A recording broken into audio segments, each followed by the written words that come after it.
VGJ. Where's this going, Ben? They're going to ban Omni, which I think is really important. It wasn't banned that often versus VGJ. I think it's their most picked hero through the group stage, and I think targeting ROTK with the bans is really important. If they can maybe take ABBA in the first phase, I think they'll really limit ROTK's ball. Oh, okay, never mind. Yeah.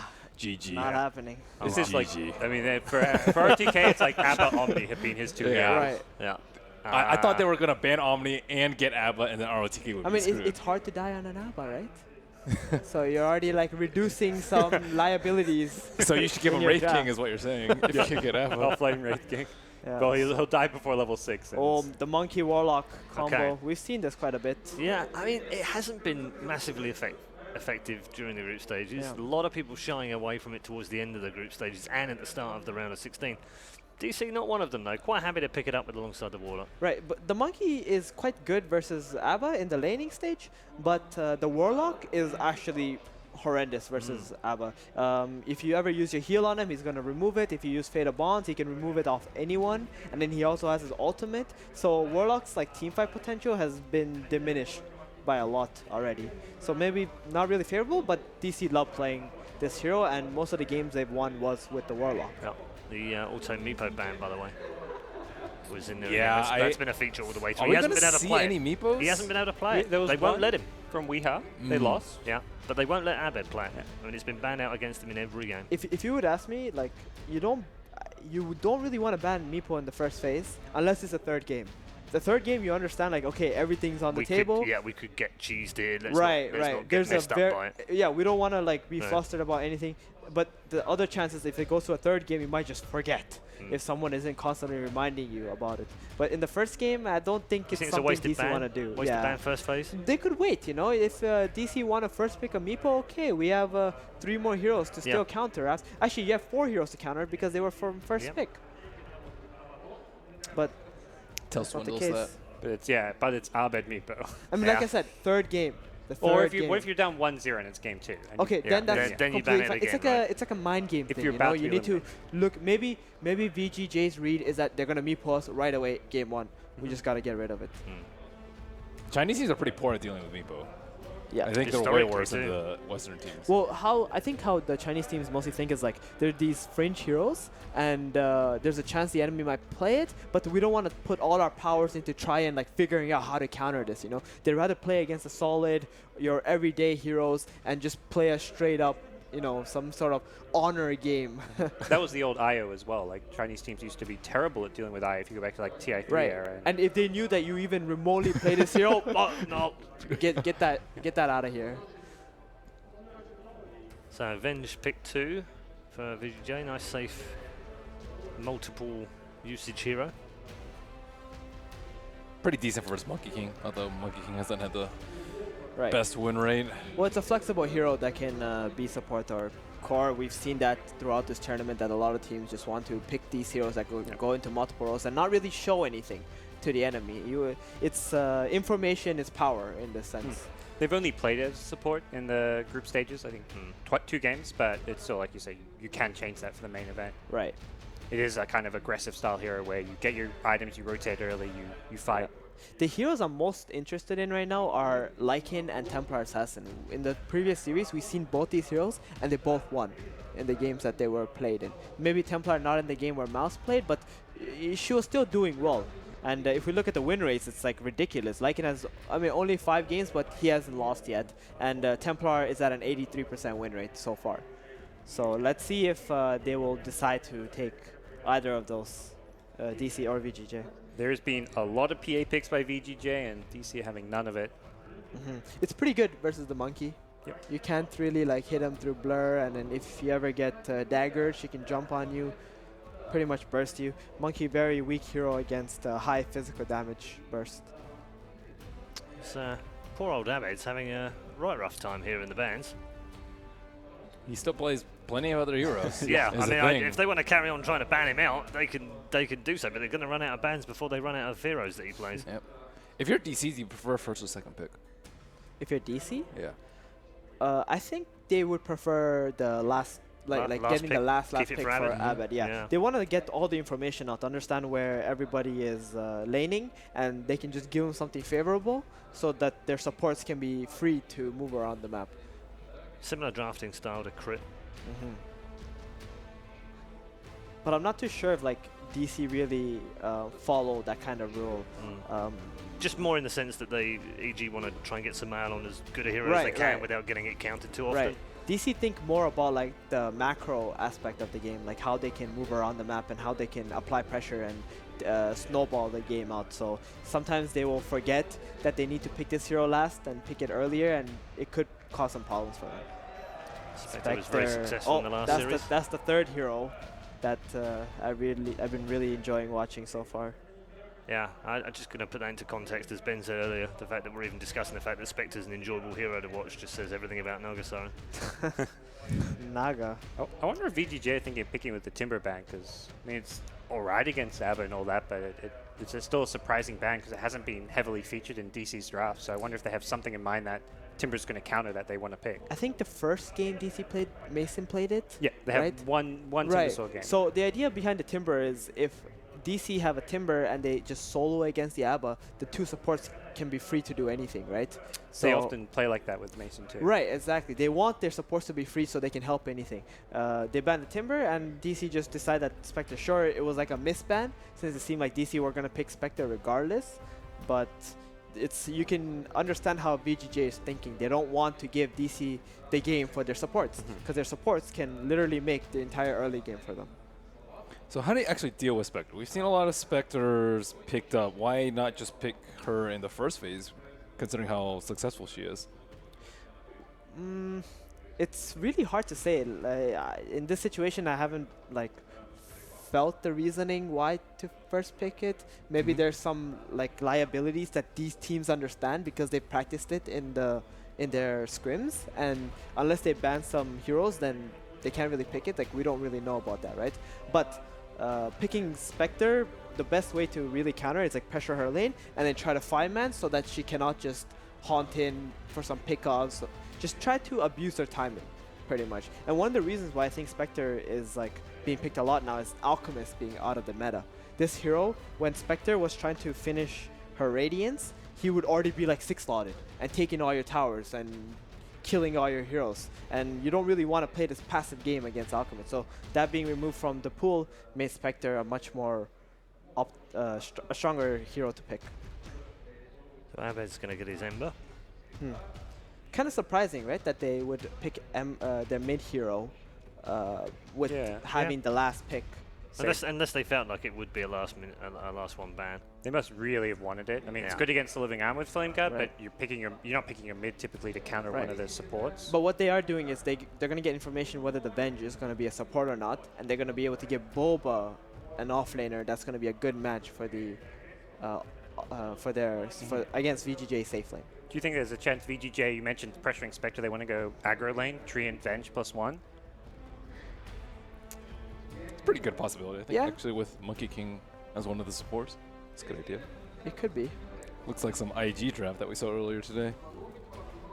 Right, with the Medusa and the Venge core. Yeah. Medusa Tree, and you get that teamfight synergy as well.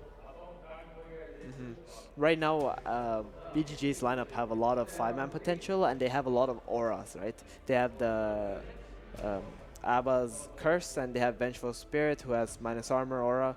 It's going to amp this Medusa up a lot. So if you think Medusa doesn't really deal a lot of damage in team fights, with these two heroes, she's going to be doing a lot of damage.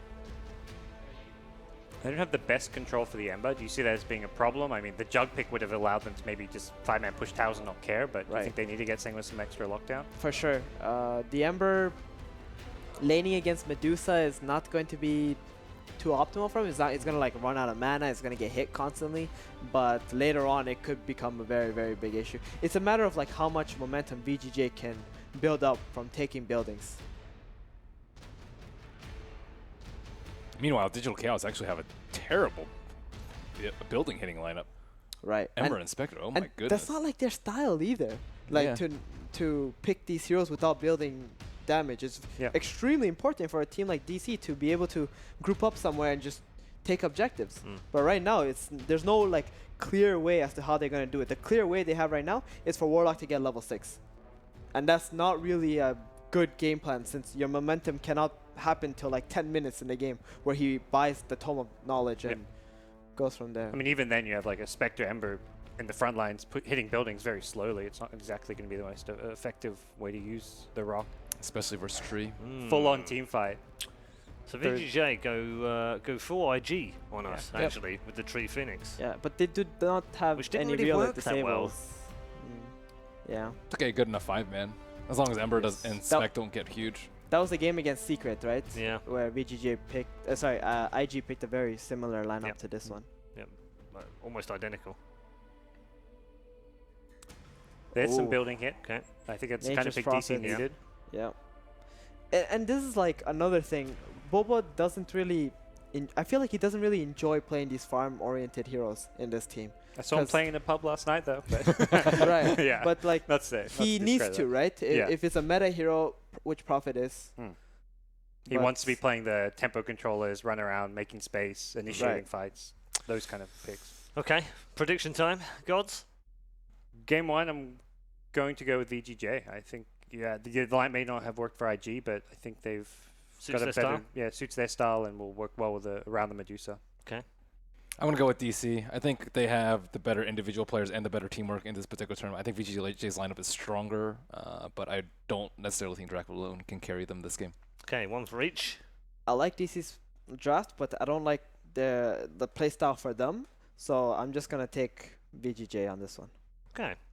Very interesting prediction. Split down the middle, 2 for VGJ and 1 for DC. Let's find out who is right and who is wrong as we head down to the arena with our commentary team of LD and Purge. Ladies and gentlemen, welcome to the National Palace of the Arts. We're live here on the floor, myself, LD, and Purge, getting ready for our third elimination match of day 1, Kevin. Yeah, kind of exciting to see a lot of teams on that knife's edge of do they go home, do they stay in the tournament, and I think this is going to be one of the closest matches of the day for sure. I mean, very similarly ranked. They both went 2-2. They both had some tough opponents. They both had maybe some less tough opponents, but we really don't know what's going to happen here. Yeah, we really don't know what's going to happen with these teams either, and I think that's true for the players as much as it is for the fans out there. And you know, regardless of what happened at the group stage, now you come to the main event. For DC, their first big stage appearance as a team, had a great showing in the qualifiers to get here. But I had a chance to speak to Demon this morning at breakfast, and he said coming into Kiev Major, they were feeling really kind of crappy as a team. They had lost at one point 16 scrims in a row. And yes, scrims are scrims, they are practice, but for morale and for a team that hasn't proven themselves yet, that could be something that tilts you a little bit. So since then, had a better showing in the group stage. We'll see if they can deliver, but coming in, maybe a team that's a little bit nervous with a lot to prove. Yeah, with that said, though, they did do really well in the group stage, so all they got to do is win one good best of 3, and they double their money. That's pretty amazing. Top 8 already. All right, so let's talk a little about the drafts here. I think you mentioned it as soon as the Deusa got picked, that the Vici Gaming draft does look quite reminiscent of something IG ran earlier today with great success. Yeah, exactly. Medusa as pretty much the solo core with Avenge backing it up, but you know, it's a little bit more of a supporty type carry, and then a lot of good heals and team fight to back it up on top of that. So may work out really well. IG's game, it ended up being a pretty much straightforward closeout, just repel the Medusa and hit buildings. They don't have that same magic immunity though. Aggressive, playing up to his name here, is going to assume the high ground. They were going for an early invasion play, Vici Gaming J, as they continue to move forward, wanting to contest this bounty rune. DC, not really the strongest level 1. They are going to give it up for free here. So a little bit of extra gold in their pockets. And we are going to see on the flip side, for Digital Chaos, the 5th pick, Phoenix, maybe caught them a little off guard at going into that pick. Not many ways to deal with the egg. So they end things with the Bulba, Nature's Prophet, taking a page maybe out of the Liquid playbook as well. Yeah, with that. It's a rare time where your last pick, as the team that has to grab their last pick first, actually throws the enemy team off, just because of the fact it fits so well in with the team fight and because of the lack of range heroes on DC. But I think the Prophet was a pretty good reaction to that, especially because Phoenix is a pretty crappy laner. No armor on the hero. He did get like a 2 base strength buff, which is 40 HP, but it may not be enough. Yeah, so early on, we are going to see the Deusa mid matching up against Abed on the Ember Spirit, taking some early harassment. Mason running what's become one of the most popular carries, at least here on day one in the main event, is Bulba is going to be brought down. Quick pick for Vici Gaming, finding the first blood. So Nature's Prophet not off to a great start here. But yeah, we're seeing yet another Spectre pick in the safe lane, not really being contested right now. Yeah, it's a little bit tough sometimes for a Baden to actually go to the lane, especially against a Warlock who has great animation, great nuke, and against a Monkey King as well, especially if he gets a fast Orb of Venom. It's tough to play against. And that's exactly what happened to the Prophet, actually. With Tree there, you don't know if he's there. Maybe he is, maybe it isn't. If he gets a stun off and the Orb of Venom slow, it's very often a kill. Dubu already going hunting here in the Radiant Woods. He is searching for that jungling and low HP Abaddon as he dances from tree to tree. Not going to find him just yet, and in fact, it looks like RTK may dodge the bullet. He did start with the Iron Talon here, and he is already heading back towards the base. Looks like he will be healing up, so doing so also avoids potential gank or EXP being leached. Did you see this cosmetic of his during DAC? I heard it's a very rare item. It stole some like effect from a courier, which is why it looks so ridiculous. That's pretty cool. That's value right there. Two for the price of one. Yeah, exactly. Yeah, but you can see the Dubu is really intent on trying to slow down this off-lane Abaddon as he has dropped down a sentry to potentially block one of those camps. Still sitting around mid. Thinking about a potential move on Freeze, but no signs that RTK wants to go to the offlane right now. So Spectre will be getting free farm, and after that death Bulba, he's made the same transition off to the jungle now and is entirely uncontested, at least for the time being. Yeah, it's not too bad for Nature's Prophet. I mean, hypothetically, if Monkey King does find an opening, he can show up, but I like what Fenrir is doing here. He's reacting to what the Monkey is doing. They did see him leap over, obviously. Oh, they caught him here with the scan. Can they break the tree? They missed it, actually. They Three didn't quite Vici Gaming heroes. They're just going to start demolishing. Fenrir killing his brethren. He goes again for it. It takes a sign of a really good Monkey King player when that kind of stuff happens. You just don't move. You're like, oh. They're just going to kill the entire forest at this point. Like, not moving is actually so much better than jumping, because as soon as you jump, they have a chance of spotting you from a tower, or maybe another tree moves. But if you just hold still and they don't get you, it's a lot of times safer. Oh, he can get caught here. Oh, jumping across the way. Will he get eaten? He will. Has the stun, gets the bash. Will he get the follow-up, though? RTK coming, but Dubu just going to TP away and should be A-OK. So a lot of space created there, Kevin, and they're not able to find the kill. Phoenix comes all the way from the safe lane, does a dive, doesn't work, loses HP. Trent uses at least 2 to 3 tangos.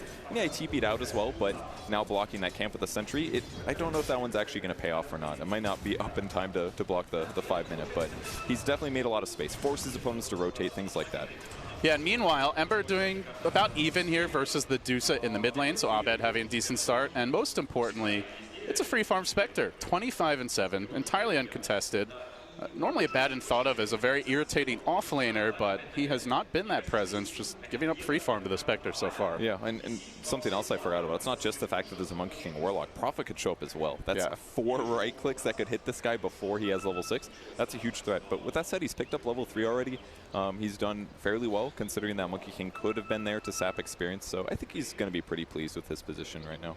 So we have a pause here. We have a moment, I think, to talk about like the longer-term view for this game. So given the two compositions, Kevin, how do you feel they match up? Where are kind of the power spikes for each lineup, and what are each team's respective goals heading towards the mid and potentially late game? Yeah, Vici Gaming is all about team fighting, basically. They'll probably have a fairly passive first 10 minutes. Phoenix wants to get his level 6, obviously. Treant Protector is usually going to do some roaming, but would love a faster level 6 as well. And ultimately, they'll eventually group up and start pushing towers with Medusa as the front line, or a combo of Venge with the Medusa. So then they'll be looking for vulnerable moments like swapping somebody out of position, killing them, starting the team fight on their decision-making kind of a thing. But at least the way that IG played it earlier today, it was definitely very passive for about 10 minutes or so. On DC's side of the map, they're definitely going to want to get their 6s, that kind of a thing. And then they're going to start to want grouping Warlock, make him show up somewhere, and then they'll Haunt, bring in the Spectre, bring in the Nature's Prophet. So DC is basically ready to fight at any moment. And that's one thing that really sticks out to me this game. When you think about Liquid playing it earlier today, it was basically like, I doom somebody, you Haunt in. But DC has like so many more options. It could be Monkey King finding somebody. It could be Warlock finding somebody. It could be Ember. It's basically anybody on their team, and they can get two hero backup instantly. So Vici Gaming, if they do want to go slow for this first 10 minutes or so, I feel like DC has way more roaming potential, assuming they get the levels a bit faster. Yeah, they have incredible mobility between the Prophet, the Ember, who can and often do show up at any time, as you mentioned, the Spectre Han, and even the Monkey King, where you never quite know what he's up to in the trees. So Vici called for the pause, but looks like we're ready to go. We get back into it with Vici Gaming looking to reset now. So interestingly, are running aggressive on the Venge, and something you don't really know with a lot of the teams that run this hero is will it be a support, will it be a carry, as they have also run FY Audit in the support role, but is playing that safe lane Venge, and generally we do see players on that the carry Venge getting quite active in like the early to mid game. Yeah. Once they get their 7 to 9 or so and really start looking for ganks, solo pushing towers if they're left undefended. So I'm interested to see where aggressive looks to move. One other big thing that's important actually before this Observer Ward dies is ROTK did actually block the large camp at the start of the game. The ward almost dead now, but that definitely impacts Demon's levels a lot. He's not even level 3 right now. Yeah, and that's all because less resources in the jungle. You can see FY really trying to harass and bully Dubu a bit here, keep him out of the lane as much as possible. So he's trying to leech experience in this bottom lane, but decides not the safest place to be. Instead, he's going to rotate towards top. Now hunting RTK, who is level 3. So still killable at this stage of the game. Running out of mana as well, but leeching that experience, starting to be a bit of a nuisance. And all the while, relatively quiet laning stage aside from that. Most supports just trying to get their levels. We'll see RTK run to Demon here, get a little whack, but not too much threat of a kill just yet. The levels are definitely the biggest impact right now, but it seems like both teams are pretty similar. I guess Nature's Prophet looking to have a decent advantage. Almost level 5 here. Abaddon's about a level behind that. But the supports as a whole, very equivalent levels right now. So looks like both teams will get their 6s about the same time. We'll see if that impacts if DC can get an advantage with theirs. Yeah, and often when we do see the safe lane Spectre, like it used to be the old way to play Spectre was Piper passive, but I want to say like for the last year or so, it's as soon as you hit 6, you're looking for that haunt gank. And sometimes the team will even smoke TP to try and set it up right away. And speaking of which, Mason, very close to level 6 now, has the phase boot, so he is a real threat for a potential early rotation. Yeah, absolutely, but I think it's going to have to be Dubu if I look at it. I mean, Ember can definitely rotate as well. That's a great hero that can gank side lanes and stuff, but Demon's only level 3. Maybe Prophet can initiate, but that's not very safe either. So I think it may take another stronger hero with some more disable, like Monkey King getting maybe level 4 or level 3, something like that. He actually does pick up a smoke right now. He's going to grab Ovid, so that's going to be the target here. 6 on Ember. Dubu's level 2, but that's good enough. And they're going to rotate, probably going for aggressive, I'm guessing. Maybe Freeze. His mana's actually kind of low.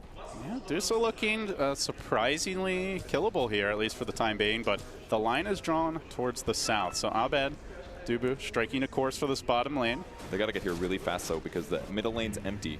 No Ember Spirit. Simultaneously, Vici Gaming also on a gank of their own, as we can see RTK and Aggressive looking to move in top. They'll have the Fenrir Bash to start things off. They're going to slow him down into a swap. Aggressive making his move, finds the stun. Follow-up is there. Mason low, but is able to path his way through the trees over to the other side. He's going to make it out. Meanwhile, FY sitting back, but is it far back enough? Diving into the trees, has to pull off his own magic to get away, but Ember's there looking for the catch. Abed doesn't get the chains he was hoping for, and with that, FY also going to TP out. A great escape by both heroes in their respective safe lanes, and now rotation coming in. RTK going to try to hold this tower bottom. The Prophet ulti came in, but it was a little bit too slow. Too many creeps on the map, and it's not a bad kill if they can get it. He sees 3 bottom. He's like, this is a safe lane to farm, but Mason says it is not safe for RTK. Get the hell out of here. Phase boot's cooling down. Does not have the mana here for the shield, and Mason with one more swipe is going to get the kill. So an early kill to the Spectre, and should be able to go back to farming, though he's a bit low on HP right now. That was a little close. There's a chance I would have taken 2 hits, but they do clean it up 1 for 1, and maybe things go static. DC's actually hanging out, though. Abed's still down here, putting down a safety remnant, thinking about cutting the creep wave. This is one really good way to actually reduce what Freeze can do, since he just walked all the way here. That is a value shrine that DC are getting right now, as 3 heroes who needed it, all gonna top themselves off. Then Mason, quick TP back, so especially with the introduction of shrines, I guess that is one of the big benefits to Spectre. It generally doesn't have too much regen in the early game, but this allows him to stay on the field as much as possible and keep his farming up after a haunt gank. That's a great point, absolutely. Spectre did a great job surviving as well. Beating it back so early. Ooh, big courier snipe here for Prophet. That's a lot of gold in the early game. The great Bulbino off to a good start here for DC. Has the phase boots, picked up the bracer. Could well be seeing the early drums from him, as he's going to start farming the enemy ward, so looking to play the economy game simultaneously. Fenrir stalking Dubu and Mason. Dubu's still only level 2.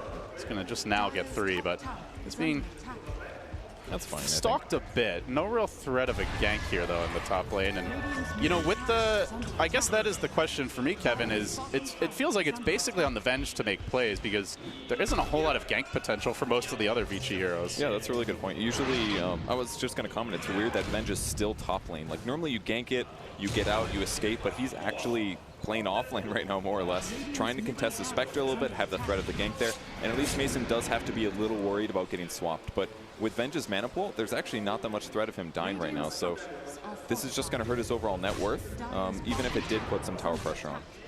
And of course, Freeze is still getting his farm, but still a fairly passive presence in this game as he tops the CS charts by a slight margin. So curious to see if Vici look to group up anytime soon. Level 5 on FY, so I imagine waiting for the Supernova. Should have it probably in the next minute and a half or so if all goes well.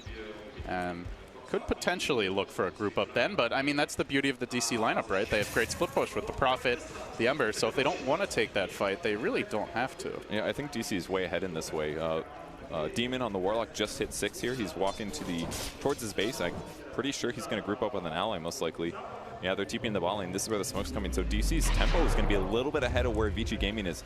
Because Phoenix, I don't think he's going to hit 6 in time. He's only 5.5 right now. This is the hero to kill. If they can kill him, quite possibly take the tower afterwards. Yeah, they're committing another TP. This is moving on to FY. FY gonna dive away. Now the bash coming onto Bulba. Fenrir might end up getting caused. The Nature's Wrath bounces through. Fenrir will be the sacrificial lamb. Boundless Strike to secure that kill. And with that, DC gonna start muscling up on this bottom tower. They did force the freeze rotation. Not an easy takedown, but at the same time does not want to try to hold this tower by himself. So he rotates, doesn't get much done, misses out on some farming time, and the Phoenix gets forced away as well. So a pretty big win for DC. Even though it's only 1 kill in a support, they get a lot more farm value out of it. Yeah, it was very early for Bulba to go in there. I thought that he made a big mistake, but thinking about it now, they didn't have that much cash potential on the Phoenix. I think he just wanted him out of the lane, so he delays his 6 even farther. He does pick up the experience tome now, so now he's got it, but DC's already gotten a tower advantage without using Haunt. That only costs him the hero rotation and the Prophet ulti. That's almost nothing. Yeah, DC playing, I think you used the perfect word for it, very up-tempo. They already have the Phase Boots earn on Mason. He's certainly combat ready. Bulba with Phase, Drum, and now going back for the Midas. So also a hero that can get very active in these early engagements. The Warlock ult has come online for Demon. And as they see a bit of a slow level 6 for RTK, only just now got it, still trying to farm his Midas. Phoenix just getting level 6 as well. They know they can try and take these early fights, apply pressure, and take advantage of Vici, who just want to farm that Deucer for late game. But now the jump comes in onto Aggressive. Great catch there by Abed. The swap out says, take my friend instead. Aggressive continuing to run, continuing to try and get away, but the rock gets dropped. Demon doing good work, not finding the kills just yet as RTK strikes first, bringing down Dubu. Demon retaliating with the FY grab, and Aggressive still trying to hunt Mason, but another dagger. Looks like he might escape. Then Abed comes back in. What a great bait by Mason. They will find an additional kill here. Looking still for RTK. Not going to get that one, but they find 2. They get the tower. Dude, what an amazing fight there for them. I mean, they pressured the lane, they used all their ultimates, but the important thing was they eventually killed that Vengeful Spirit. She was actually so tanky with the early hood and the Abaddon backing her up, but not only that, but that's a down. The Supernova's gone now for 70 seconds. They're instantly going to go to the bot lane, bringing all their full HP heroes, most likely, possibly take another tower. They have huge tower advantage right now. Like you said, Mason is still farming his Radiance. He hasn't made a ton of progress in that engagement, but the kills are huge. Yeah, Mason coming to a lot of fights, but still when you look at net worth, only, what, 200 down on the Venge, who obviously is going to have a stronger laning presence and very much similar to his own Ember. So overall, in fine shape, as long as you're keeping the enemy team down, that's really all you care about as a Spectre. Absolutely. You'll get to late game eventually. So for Vici, now RTK in a bit of trouble here. He's going to get jumped by Dubu, but the ult gets procced. RTK able to get away for now. The Magic Missile going to follow an Ember Spirit. Eventually stuns him, but a bit too late to find the kill. So now going with the Sun Ray onto Dubu. Can he finish him off? Doesn't quite look like it. Demon able to heal him up with the Shadow Word, and he will slink away. So DC again, heavy pressure, are forced out of the jungle, but no kills forthcoming for Vici.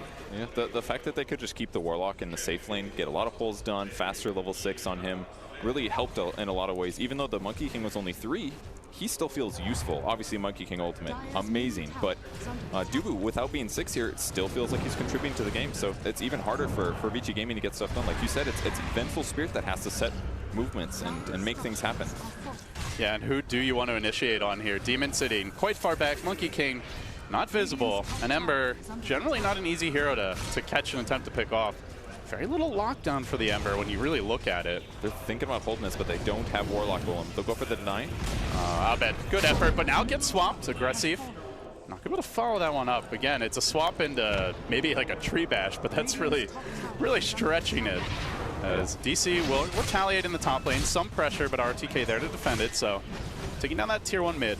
Pretty nice grab for Vici, but at the very least, DC still farming all the while. As Spectre hits 2,600 gold. Now the leader in net worth, Mason is. So all things considered, I think DC pretty damn happy with this first 15 minutes. Yeah, they really should be. I mean, as soon as they get Radiance up, I feel like a lot of their teamfight issues might even be solved. Fenrir getting ganked up. Fenrir is going to get caught. The smoke was broken, but that didn't seem to matter as he'll be quickly burst down. DC converging, finding the kills. They now have a BOT pickup for Abed, so the mobility ramps up. The Midas also snagged for Bulba, so. Man, that's so good. He can TP to the treants as well, so pretty much all of their heroes can be global. This is a global strat. Except that poor Warlock. He's just like... He's got legs, man. Yeah. At least he's got a few to work with. Somebody's got to carry the wards, okay? Late game BOTs. That's true. It's a possibility. You never know. But once they pick up the Radiance, though, any tree armor just burn through almost instantly. Mischance for all of these right-click heroes. I mean, it's basically what? Medusa right-clicking, Venge right-clicking with some spell stuff. The Vici Gaming lineup is not looking so hot here. And Medusa's going to have terrible space to farm as well. She can't just sit in the mid lane, keep killing creeps, and be fairly defensible in that position. Now she has to hit up jungles, places like that. It's just not as fast and it's not as safe. And definitely not safe with that tower falling bottom and the invasion play from DC. Not only do they get the kill, but more importantly, look at these wards, Kevin. Some great vision over wherever the Dusa might farm, any supports who are looking for their levels, and definitely a lineup that we talked about with their mobility. Can easily punish any hero farming on their own. So I kind of like the wave each year farming where they're not just on their own. You see 4 heroes in a pretty small neck of the woods, all slightly closer together, but still. It's a little scary, whereas DC feel very free to spread the map. You've just got Abed on his own bottom lane, mid being farmed by Bulba, 3 off towards top, so they are much less afraid of any potential ganks or aggressive movements. Yeah, it's very smart for them to sit by Mason right now. It's like if he's about to get his relic, it's a very likely ganking time for their opponents. Oh, big jump in there by the Ember. He's going to force out a Phoenix Egg and then zippity-doo-dah. Abed, so see you later. So forces out a huge ultimate. Doesn't really cost him a whole lot, just a bit of mana. And so basically now all Phoenix can do is reduce attack speed and do magic damage in fights. They did find Dubu here. Ate his tree. Monkey trying to be cute, trying to be clever. As RTK looks to chase him down, they'll get the follow-up bash and the stun. So kill secured. They at long last get something going. That's definitely a good kill, but it's not the same as the enemy team. Almost every single time that DC's been getting a kill, it's a supporter or hero right next to a tower. So even if they're only dead 20 seconds, it gives them a couple seconds to pressure a tower, forces another person from Vici J to respond. Like, they just lost a hero, and Bulba's still hitting this building, just because of the way that Abed and him have been playing down here. And speaking of Abed, he was having a look here for FY. He's going to force him to Icarus dive away now. Basically out of the fight, though, Freeze doing a good job of forcing Abed back. Fenrir waiting, trying to catch him out, but not quite able to swing that slow paw of his. So he will make it away, but still, again, pressure, space created, all of it for the Spectre. Now picked up the Relic, and the Radiance, I imagine, coming relatively soon. That's why this BOTs on Ember is so good this game, because they have weak disable. He can basically just show up, and maybe Newbee will die here, but he can just show up, mess around with them a little bit, make them back up, make them rotate heroes over, TP back to base. He can do that every, what, 45 seconds right now? And he's not even at a big threat right-click wise. Yeah, and you have basically the same thing with the Prophet. Speaking of which, going to find RTK, will TP out. As it seems he is also going to be going for that Radiance build, but his timing pretty slow as bottom lane, a big team fight breaks out. Overgrowth, as well as the Warlock ultimate committed here. They're going to see Fenrir going down nice and early.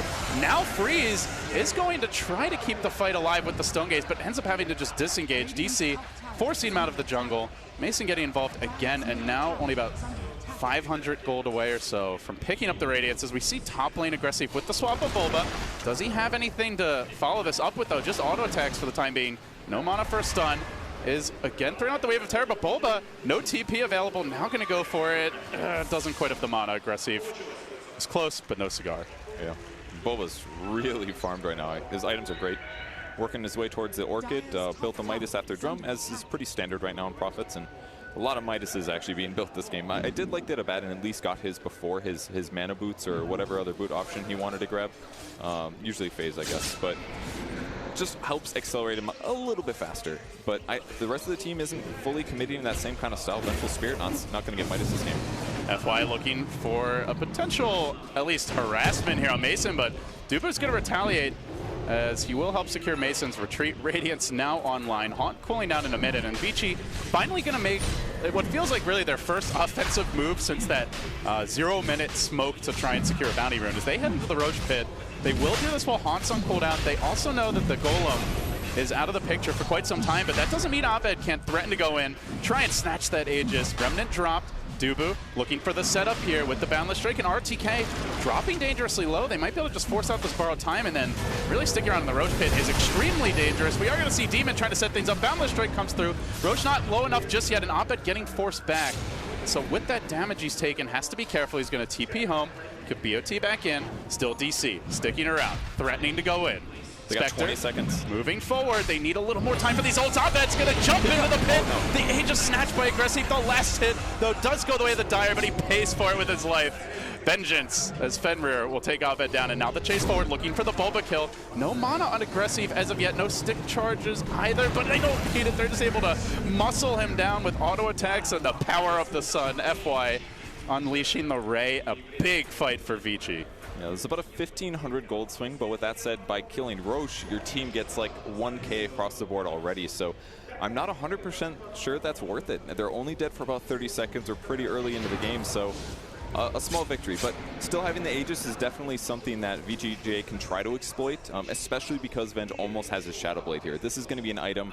Normally you see a Midas here, but with the Shadow Blade, he can actually try to put some tempo and pressure on the map.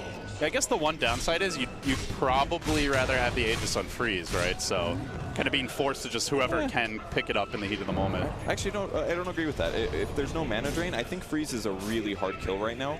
Whereas if Venge wants to get aggressive on the map with the Shadow Blade, he's going to put himself in a dangerous position, really, where he could be punished. That's where the Aegis is going to pay off. All right, let's see if he can take advantage of it. Moving in, under cover of Shadow Blade. He's going to scout out Demon here in reserve. Quickly gets jumped on. Fenrir combining. They'll find the early kill, and that's a great way to start the fight for Vici Gaming. Now the Phoenix Egg committed is Aggressive, chasing for those follow-up kills. Not able to find anyone just yet. Slightly underwhelming Kaboom is the Boundless Strike on Aggressive, combining there with the Sprout, but they're committing a lot just for the Aegis. We'll finally pop it. Is there any sort of response here? Overgrowth is cooling down, but they don't have the egg to combo with it, and Aggressive gets trapped, has to swap himself away. RTK there, trying to protect him as best he can, throwing out the shields, the heals, now the Ray comes! FY from the back doing what he can, but it's simply not enough. He has to dive away too. And it looks like in the end they will be forced to retreat, losing 3, losing the Aegis, and now looking for more. They're gonna get FY on the back lines. It's Bulba to the rescue. Another big pick for him. Great TV by him to clean up the rest of the team. That's a guaranteed tier 2. There's creeps at the mid tower as well, so this pressure is not gonna stop, and all of that advantage that Vici Gaming got was pretty much erased instantly, and that was still with killing Warlock at the start of the fight. No Golem, no Shadow Word, no Fatal Bonds. The Haunt with Radiance at this time in the game was just so hard to deal with. They were forced to use the egg almost instantly, and as a result, didn't have it a couple seconds later when they really needed it. Yeah, I mean, you look at that team fight on paper, and it's pretty dirty. Overgrowth into a Stone Gaze with the egg about to explode over your team, but in practice, FY struggling to find good egg opportunities, so maybe we'll see a defensive item pickup. Perhaps he can, you know, they can try and take a fight while the Haunt's on cooldown, but you know, the egg doesn't exactly have a short cooldown either. It's only going to be up 20 seconds before the Haunt, so barring a Haunt used offensively on its own, it's not going to be too easy to find those clean windows for a team fight. And as Spectre grabs more and more items, it's going to be things like agility items, attack speed items with some HP. He's going to be able to jump on the egg right away, pretty much. No matter where the egg is, as long as he's not busy somewhere else and he's got Haunt ready, that egg's going to have a hard time cracking open. Vici Gaming now making a move towards mid. They're going to scout out Abed. With the Shadow Blade, Aggressive could maybe lead with the stun and just muscle him down with physical damage. out of Invis, but already jumping away. So Abed wise that there could be a potential gank as he finds himself well on the way to achieve his guard now. So for the side of DC, everyone farming reasonably well as they're going to make their move. RTK caught out on the top side of the map. Dubu going to pounce in. Still holding the Boundless Strike here. The ult being committed. Dropping low. He has at least bought the Relic, but he's so close to the full Radiance. Doesn't look like he's going to get it as they converge as the borrow time ends. Hitting him with another round of attacks. Boundless Strike finally dropped. They get the kill. And now Vici Gaming forced to defend this tower without what could be a key weapon in their upcoming fight. So no Radiance now. Still for 500 gold as Bulba makes a big dive in. Can they punish this? They get the silence off on FY. No egg for you, sir, he says, killing him off quickly. And now on to Fenrir. Can they bring down the Tram Protector low? Being hounded by the Golem. Not dead just yet. Aggressive looking for the turnaround, though. They will end up fighting 3, turning this fight on its head, and they do it without the Phoenix Egg required at all, with Bulba already dead. So basically, it felt like a 3v5, and they still get 3 kills of their own. Yeah, the initiation was actually great for Vici J there. The Venge was in perfect position. He got to start the fight by stunning the Ember Spirit, and they got to follow it up with an Overgrowth a bit later as well. Guaranteeing that kill made everything so much easier for Vici J. There was no huge damage dealer other than the AoE Radiance Burn kind of thing. Spectre's just not quite ready to jump in and kill everybody. He needs to play around somebody else, taking some pressure off him. And Monkey King's not ready for that. The Golem can't do it for too long. And Ember Spirit getting locked down and killed, that just did way too much. Yeah, maybe not respecting just how good Vici's team fight is, that, you know, even if Phoenix is out of the picture, the follow-up potential of the Overgrowth into the Stone Gate, still something to be feared. As I see them slow down a little bit more. So Freeze now on his way to a Hurricane Pike, continues to quietly continue to be the lead farmer here in terms of CS anyway, as RTK has finally picked up his Radiance, should be coming out momentarily. So Vici Gaming about to hit that next power spike, Kevin, and as we hit the 25-minute mark, I guess the question is, like, do you see a timer for either team? Do both scale equally well late? And what is your game plan? It seems clear this game is not going to end, you know, sub 30 minutes, so we are looking more towards the late game now. Yeah, it really is. And with that said as well, Abaddon is going to scale fairly well, I think, just because he's got the Midas so early and the Radiance picked up too. Monkey King got to be careful here. His Invis just ran out. Yeah, he's 20 seconds to his TP here. Continues to go deeper, but they're looking for him now. Dubu, oh man, he's in deep. That is way too deep. That was actually really unlucky. The Avenge just happened to be there. He didn't use his TP. He was actually here already, so... He did get a ward down, though. Oh, that's actually really good. I guess if that goes unscouted, maybe it's worth it. I actually think that, yeah, that's pretty worth it, I think. Because, I mean, look at the map right now. There's only 2 tier 2s alive. It means you want to keep your opponents in your base, and if they leave the base, you want to know where they go. And this is a place where nobody is going to anticipate a ward at this time period, except for the fact that Monkey King was just there. But we'll see. It might catch some spots, and at the very least, it's going to notice supports leaving the base, headed to the bot lane, things like that. Aggressive, continuing to stalk around here under cover of Shadowblade, now back into the trees. And the threat of that gank has forced a gem reaction, but it's Fenrir who pounces first. He goes in, but sleight of fist in from Abed. Oh, he just barely gets away. He salvages the gem. I think he lives. Okay. Does 70 HP. That was real close to a kill, but to get the sleight of fist off and barely able to make it out. Just painfully watching is here to see if there's any other attacks that were coming, because jumping to your Remnant doesn't actually disjoint those attacks. There was a chance that one more little hit would sneak through and get him killed, but at least he saved the gem. That was what lost them the last fight, and they spent the money on it. They can't lose it this early. Well, now he's got to be real careful. Like, he had the gem. Okay, now Aggressive can't sneak up on me as easily, but there's also the Blink Dagger on Fenrir, and that was, I believe, the debut, so... Yeah, it was. Blinked forward and punched him instantly. 2.2 second stun. That's some one-punch man stuff right there, as Fenrir hides in the trees up above. Dubu stalking him, but is currently invis. It's Abed leading the way. Is going to find the chains connection. Do they want to follow this up, though? Diving that far for a tree. A bit dicey against the kind of team fight that Vici can turn around with, and they are going to lead with the swap. They get up on Demon. The rock drop, but not to much effect as in comes Freeze. Engaging with the Stone Gaze, combining it with the egg. Can Abed make it out? Looks like should be able to escape, at least for now. They continue pursuit. There is a haste rune here for Fenrir, so they might try to go for this. Aggressive is going to have the Shadow Blade soon, but they're basically just going to have to catch Abed being greedy if they want to get this kill, as he does end up just TPing fully away. So Vici Gaming dropped a lot of ults there, Kevin, but they will take the fight. The game changed a lot in these last couple engagements. I mean, the big thing about that fight was the Observer Ward spotting those heroes. And what was insane, actually, is when he swapped Warlock, it killed the trees on both sides, which stunned the Monkey King for 4 full seconds. So there was no response from Monkey King to try to keep himself alive or Demon alive. Oh, poor Dubu. All of a sudden, just can't seem to catch a break here, though. As I say that, is going to be able to leap away. Vici Gaming not able to corral that Monkey King in time. Very close, though. They got the vision, they lost the vision, and then he leaps to safety. But yeah, the fact that you kill both supports right at the start of the fight changes a lot. And all of a sudden, the pressure for DC is feeling a little bit more difficult to execute. And that's mostly just because the disable durations on Vici Gaming are finally in a good place. Tree's stun, his punch is going to do 2.2 seconds. And if you think back to how they lost that fight originally, I'm sitting here thinking, where did Tree get these 13 levels? He doesn't even have a Midas. And really, a lost team fight or two pumps this guy's levels up massively, which are now leading to kills. Just imagine if he had that gem back in that last fight, or a sentry in the right position, or if Abed played a little bit more carefully, this game could have just been over right now. Yeah, so for DC, given that the fights are not going particularly well, I guess, my question is, should they go to a plan B here? Would you like to see them just split pushing and dodging fights? Is it more about fight selection for you, or what's the game plan moving forward? They're definitely always going to be good at split pushing with Prophet and the BOTs on Ember Spirit. So I think that's just something you fit in naturally. It gets you farm, it forces your opponents to react, especially with how few towers they have right now. Split pushing will be an aspect, and Roche control is really the big next objective, because they can easily still win this game. By all means, they still have 3 of the top 4 net worths in the game, so don't let their opponents get Roche for free. Maybe show up and fight this if possible, but 27 seconds left for the Rock.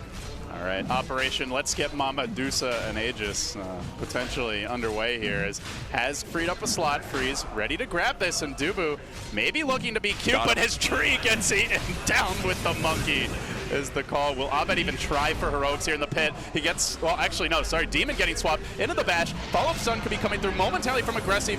Is going to end up going down. Aegis secured by Freeze.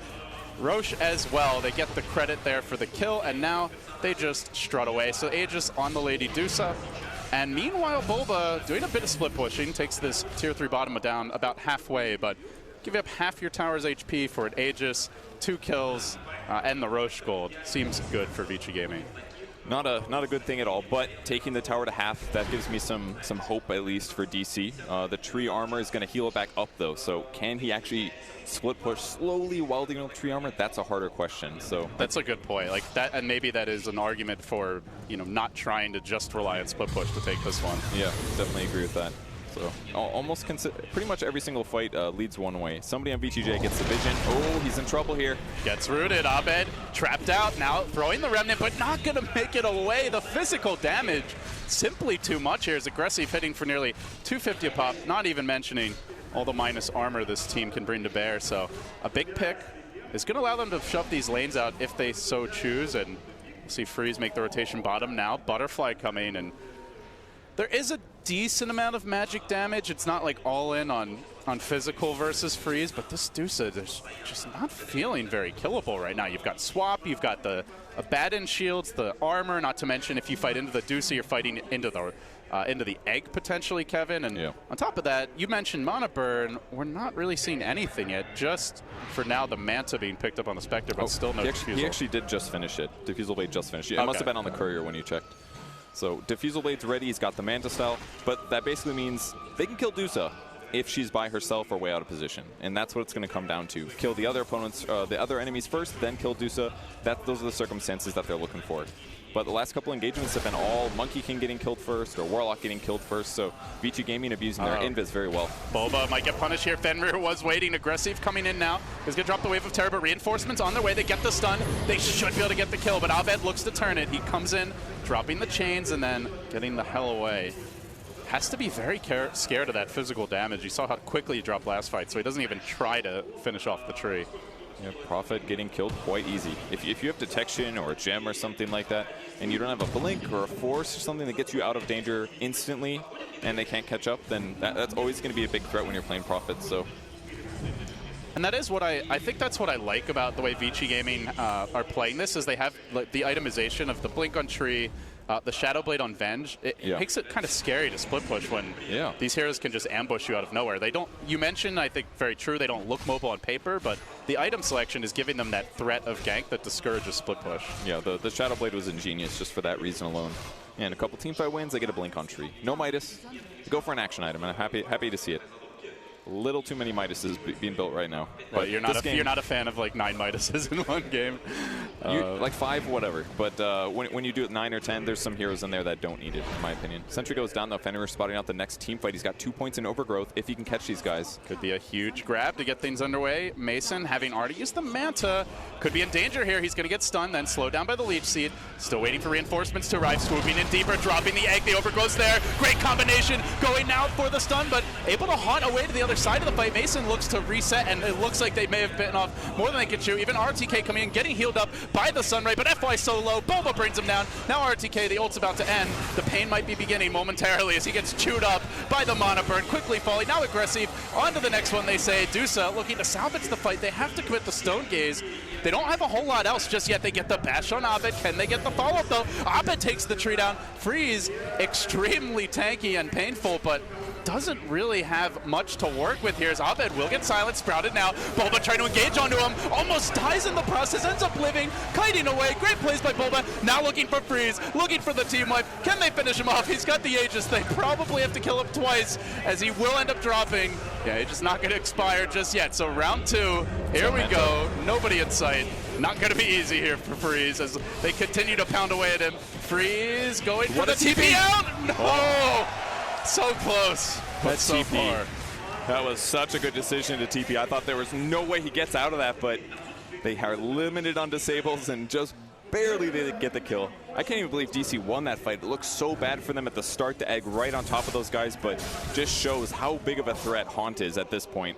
Every attack from the illusion drains tons of mana, does tons of damage.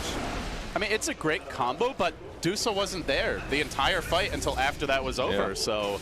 You know, is it worth it to commit the overgrowth just to set up egg when it means Dusa's not getting to hit anyone during that time? I guess that's really the concern for Vici, is they seem, in those larger team fights, very reliant on the Dusa to be there, and she is not the most mobile hero. As RTK will get caught here, time being in the middle lane. Do you see the Silver Edge pick up on Bulba, so has to be careful not to get killed off without the borrow time activation. Bulba working on him a little bit. They chase on the Demon. They will bring him down. Now the power play potentially. Borrow time from RTK. Duber running right into the meat grinder and flying right back to the well. He'll be picked up. Now the Spectre could be next. Bulba tries to turn it, gets off the silence. Can't quite follow it up though. They're going to chew through Bulba, finish him off. RTK will get the kill, but this leaves Mason free to run. Rough shot over Vici Gaming. 4 dead. Might be 5 as still the Dusa waits for her respawn. The big punish. DC right back into it. Once again, Spectre looking like a hero that Venge just can't stop unless they start on the Spectre. It's pretty much the only way. And Vici Gaming got so much tempo back in this game, but these last 2 fights have them just reading the game a little bit incorrectly here. I mean, especially in that fight 2 fights ago, it's all about the global. It's their engagement here. They put a lot of damage into Abad and never once triggered his ultimate, though. I think that made a huge difference for Vici Gaming's advantage, but maybe made them overconfident as well. Yeah, they commit a lot here to kill off Demon, but remember, they're fighting without Dusa for 40 seconds, so, you know, even after they get that initial kill, borrow time eventually expires. They just kind of wait it out, kite, and then Mason comes rushing back in. He knows that there's not a whole lot to deal with him with the Dusa out of the picture, and is able to take advantage. A lot of that actually was a tree getting overeager. I think he jumped straight onto the Spectre, and luckily for him, the Ember was nearby, guarantees the disable that gives you the vision. And that's very simple for Mason to just say, oh, this is an easy kill. I just attack this guy 5 times, he goes down. Tree just reading the team fight slightly wrong. He has to realize the threat that poses from DC's cores. Ember Spirit plus the Spectre together can kill so many people. And if they make that mistake, Prophet's going to TP in the back line. Maybe other heroes will re-engage as well. So we are going to see Freeze call an audible as he transitions into an MKB, had the butterfly in the quick buy earlier, but decides he needs the True Strike to deal with that Radiance mischance and just a little more damage perhaps for the team. It won't be too bad. It does magic when it procs, so considering how much magic resistance is on DC's side, I think it's all right. It'll be good against Ember Spirit 2 break Vanguard, but like you said, it's really all about hitting the target. It's way more important than his evasion right now, because he's not the target, right? They're going to go on his teammates, kill all the teammates, then deal with the Dusa. So this is a rare game, I think, where Dusa definitely needs to prioritize damage more. All right. Vici Gaming trying to stay on target here, as this is an elimination match. And in fact, all are from this point forward at the Kiev Major. They are forced into a much more defensive posture, and you can really see it just if you just kind of ignore the middle of your screen, just look at the minimap, the way Vici are moving. Always 5 close together in the jungle, very afraid at this point with quite limited vision, and with an extremely mobile DC lineup to strike out on their own, whereas DC still pretty confident, farming multiple lanes, moving around freely on his own. Newbee has been scouting out, and now DC are going to converge here, looking to take down this tier 2 top, second to last outer tower for Vici, now under siege. It's been kind of a bad time for the fight to start. Boba did actually trap himself in the trees here. Tries to sprout himself out, does not work actually. Well, he is going to have teleport soon if he wants to commit it, just to get out of this spot. But all of a sudden, it's a dangerous location as Fenrir coming in. I think actually hunting for the Monkey King there. It was really smart by Medusa. She grabbed an illusion rune, sent them to the top lane to cut waves. These last so much longer than Manta illusions, so it made that pretty straightforward. But considering that Bobo was in the wrong place already, I think DC did the right thing. Just push a little bit, but play it safe. Roche is up soon, though. That's going to be the next engagement, and that's what the teams need to aim for. So Vici Gaming is forced to be 5 at most of these moments. DC is not, so I think it's going to be a little up to Vici Gaming to take the more forced engagement. And I like the discipline from Vici, as we do see RTK getting clipped by the scan here, but Roche actually not up yet. Because that's where Vici are likely to get their team fight off, is when you fight them at the tower. So playing a little, as well as near the shrine. So playing a little more patiently, waiting for a better opportunity. Just to see if Vici can force them to the pit, or if DC will be able to keep them away from it, courtesy of the split push. It was really good ward vision down for Vici Gaming right now. Well, that said, all they have to do is press Haunt, and DC sees everybody on the enemy team. So maybe this will be all right for them for now, but they've got to keep an eye on the Roche pit. It's up. They just can't let him snake it. I have Scotty. I like this choice. You a fan of this item, or do you usually prefer Heart first? I like Scotty. I think it ensures that, like Phoenix dives away, you're still going to easily be able to run him down and catch him quite quickly. Yeah. A little bit better balance of damage and survivability. So I think it's always a solid pickup on Spectre. Yeah, me too. I really like it in combo with the Spectral Dagger cooldown perk, because normally you throw so many daggers out, you run out of mana fast. So it's a place where Scotty, mana on an agility hero actually pays off, where it normally is kind of just wasted. So that slow plus always dagger being there, I think it'll be really useful this game. Just got to be careful not to die.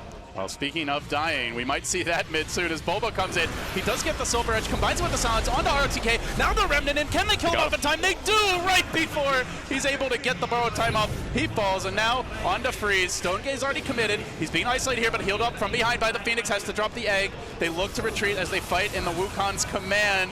Dubu doing work, but gets punished for it. Will end up going down. So low, Fenrir is trying to stay alive, working on Abed. They're going to get the stun. They do get the kill. They went right into the massive team fight, and they do end up getting punished a little bit there in the end. As now Warlock ult on cooldown, Haunt on cooldown, Roche is up, and I believe we're going to see Vici Gaming head right towards it. That was an amazing play by Fenrir there. Just looking like he's an easy kill.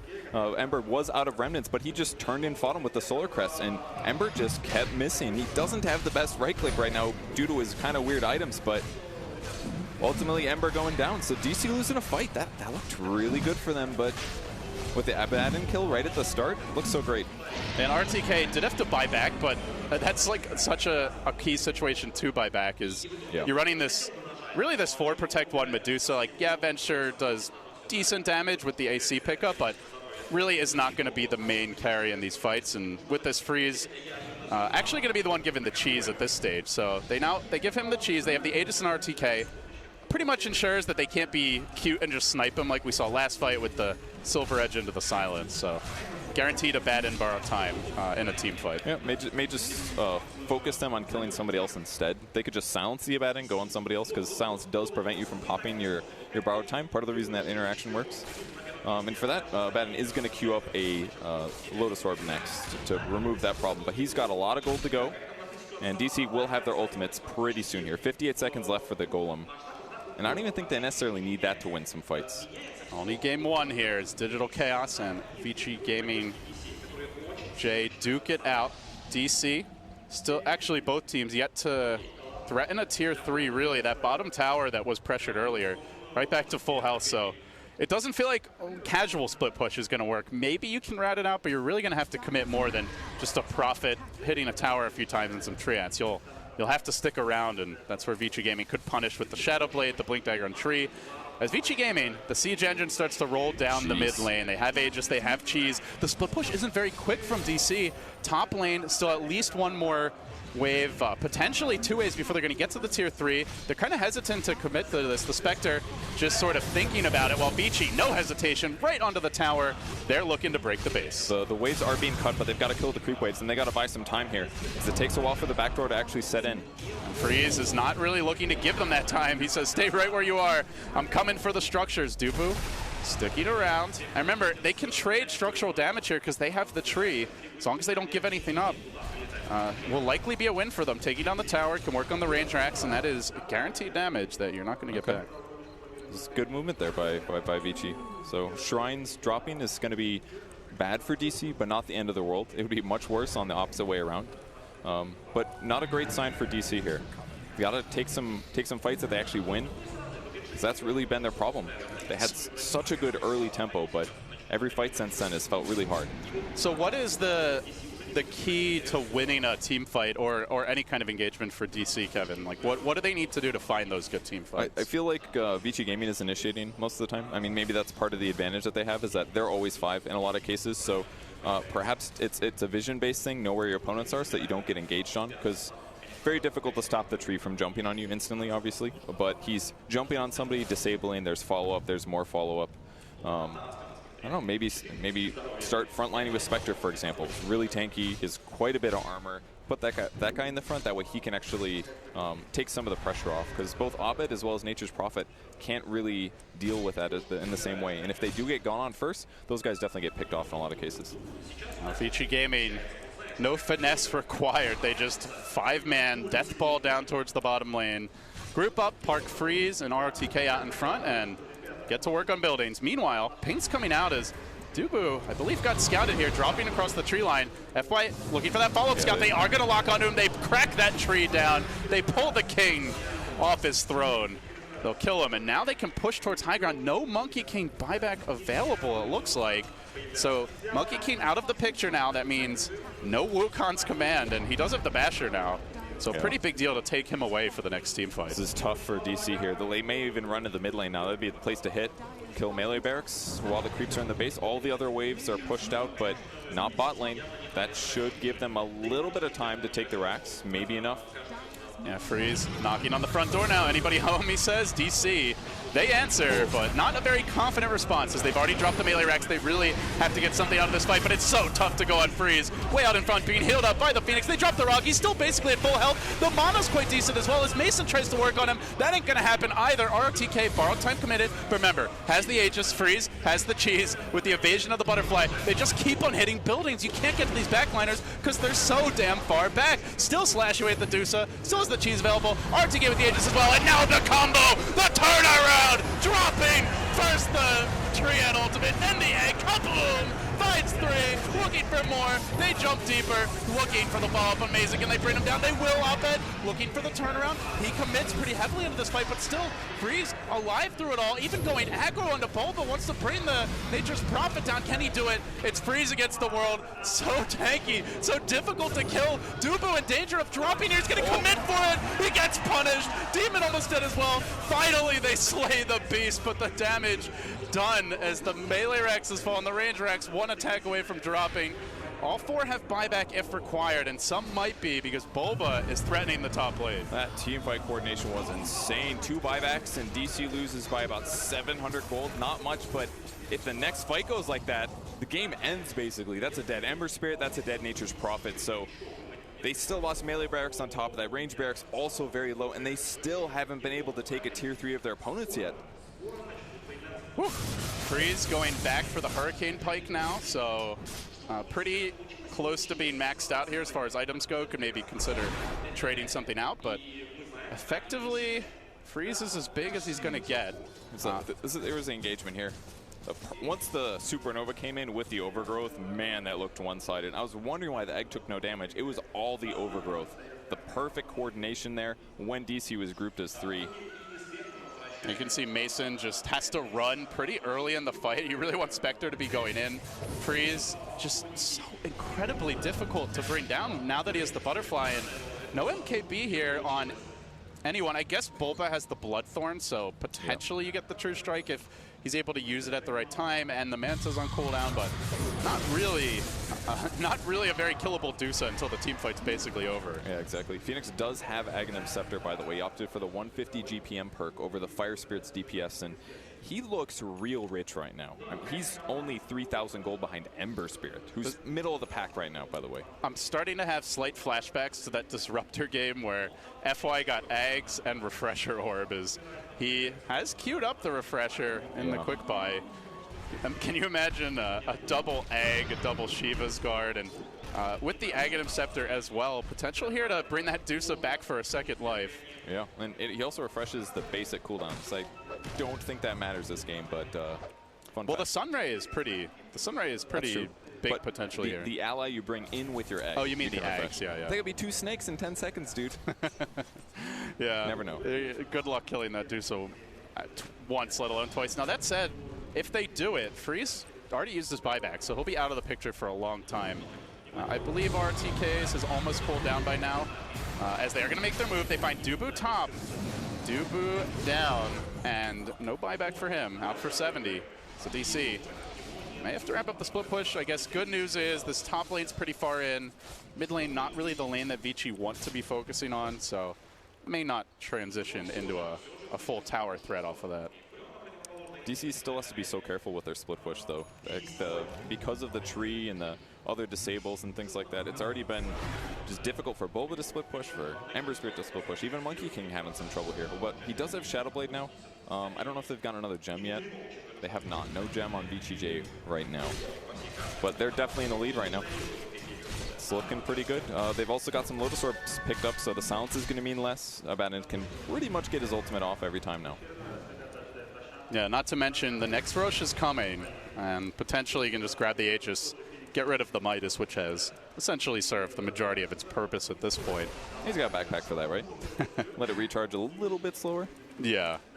I think the big item we're waiting on is maybe something new for Abed. I mean, he got his Octarine Shivas really fast with the Maelstrom, but it's been a while since we saw a new damage item. He's got a great build for keeping your opponents not moving and taking magic damage, but actually killing heroes, he's been having some trouble there. And it's really not a single target Ember build at all. And the way the game's developed, it feels like you need to be able to kill a single target. It's really all about killing Freeze. Or maybe a backliner before they get off a key ultimate. That's actually the big part. One really big advantage of Ember is, Mason's in a bad spot right now. Mason out far, and he gets swapped. Looking for the top stun, but he dodges it with the Manta. Big plays from Mason on the big stage, but he gets bashed, focused, killed off regardless. He had fast fingers, but Vici had the numbers. Now the rock getting dropped. They bite in the Wukon's command. They stand their ground, still have to borrow time, and they engage forward, dropping the egg. Now potentially the retreat is DC. The Golem standing strong. Looks like they will force them on their heels. The egg is going to drop. Freeze still alive, is able to Manta his way out of the Sprout, and then the turn. There's the ultimates coming in. 1, 2, 3, looking to bring them down in a hurry. Finds not only the Spectre, the Prophet, but now looking for the Monkey as well. Abed on the run. He's low. He's not dead yet. Trying to chip him down bit by bit, inch by inch. Freeze does it. Gets the triple. Nails DC. And now the push down mid potentially to begin, though they are quite low and may want to heal up first. Oh, they call it. GG. That's it. Man, Vici Gaming held on to such pressure from DC, winning teamfight after the 30-minute mark. And it wasn't just because of the heroes they picked, man. That execution was actually insane. Especially the later fights. Like I think probably for me the crispest fight was that one at the Dire Tier 3 mid where they got, what was it, like a 4-hero overgrowth combined with the egg. They held those ultimates for a while. The Dusa was patient with the cheese usage, and then they engage. They make sure they take the racks first before they go for the team fight. So even if they lose that fight, they're still already up a lane of racks. They had buybacks as well, so it wasn't a rushed push by any means. It was like the perfect time, and then on top of that, the perfect execution. Yeah, I think that's one of the best team fight tree games I've seen in a super long time. Not too surprising. I mean, Fenrir is a very good player, but Overgrowth seemed like a 5-second stun that game. The utility that it had was exactly what they needed to deal with DC's lineup, and DC just fell flat towards the end of the game. They got very close in so many of the fights as well, but in that last one particularly, Vici Gaming disengaged, got out of the upheaval, got out of the Monkey King ultimate, all of the important stuff that basically was their bread and butter team fight. Well, Boba in a hurry to get off the stage and get ready for game 2. Kind of a disappointing way to lose for DC, where they had a strong start, weren't able to finish.